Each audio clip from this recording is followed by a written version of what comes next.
به گورستان گذر کن تا ببینی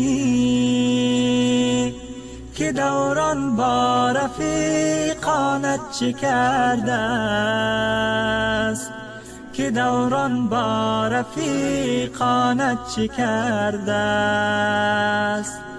به گورستان گذر کردی دعا کن، دعا کردی به خاطر یاد ما کن، دعا کردی به خاطر یاد ما کن. تو هم روزه به گور تنگ و تاریک دعا خواهنده ای از خلق خالق، دعا خواهنده ای